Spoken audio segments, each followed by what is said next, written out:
Long ago in the land of Israel, two armies stood face to face, one on each side of a wide valley.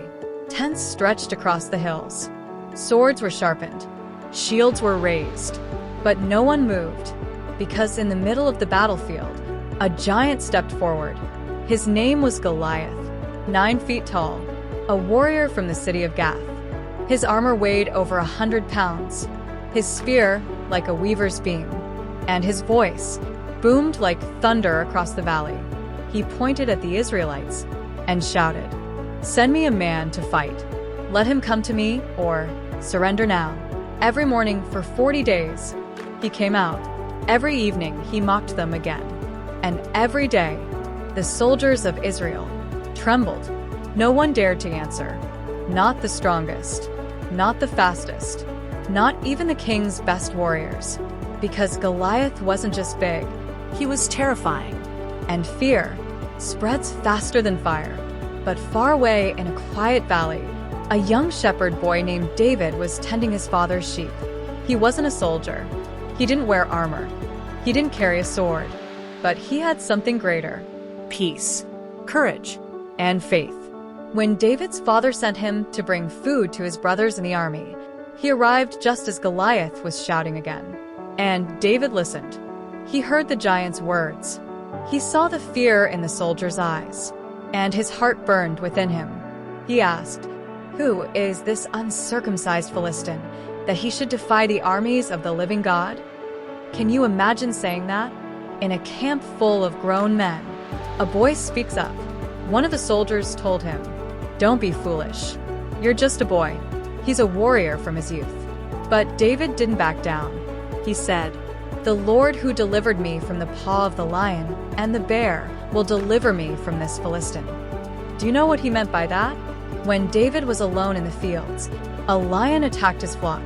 He fought it, and God gave him strength. Then a bear came, and again, God protected him. So now, facing a giant, he didn't see size. He saw another beast, and he trusted that God would fight for him again. King Saul heard about this bold young man and called him forward. He looked at David, small, curly-haired, carrying a shepherd's staff.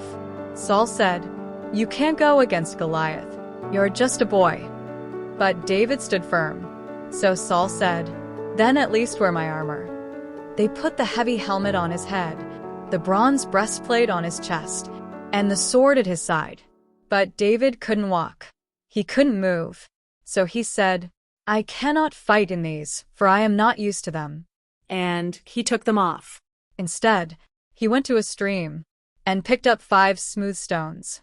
And his sling, just a leather strap, used by shepherds to keep wolves away from sheep. 5 small stones against a 9-foot giant. The crowd laughed.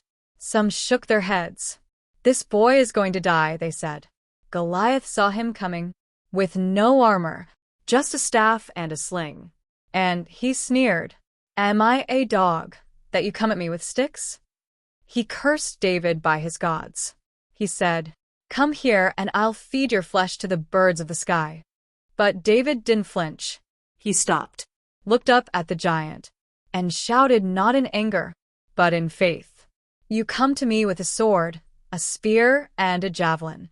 But I come to you in the name of the Lord Almighty, the God of the armies of Israel, whom you have defied."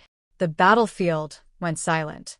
David reached into his bag, pulled out 1 stone, placed it in his sling, and began to spin. Faster and faster. The wind caught the leather. The sun glinted off the stone. And then he released. The stone flew, like lightning, across the valley, straight to Goliath's forehead. Boom! The giant's eyes rolled back. His legs buckled. And then, crash! He fell face first into the dust. Silence. No one moved. No one breathed. And then, a roar. The Israelite army erupted in victory. They charged across the valley. The Philistines turned and ran. But David didn't celebrate yet. He ran to the giant, not to boast, not to mock, but to finish what God had already won. He took Goliath's own sword and held it high, not as a weapon of hate, but as a symbol of faith, a sign that says, God fights for those who trust him. And then, from every village, from every hillside, they came.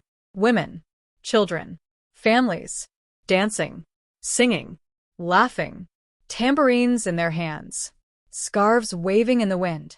And they sang, Saul has slain his thousands, and David, his tens of thousands. Can you imagine that moment? The fear, Gone. the silence, broken, and in its place, Joy. pure, unstoppable joy. David stood there, not proud, not arrogant, but humble, a boy who trusted God, now surrounded by a nation that finally remembered what faith can do. But not everyone was happy. King Saul watched, and something dark stirred in his heart.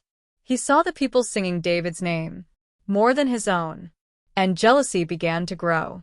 But that's another story, for another day, because today, we remember David, not because he was strong, not because he was famous, but because he was faithful.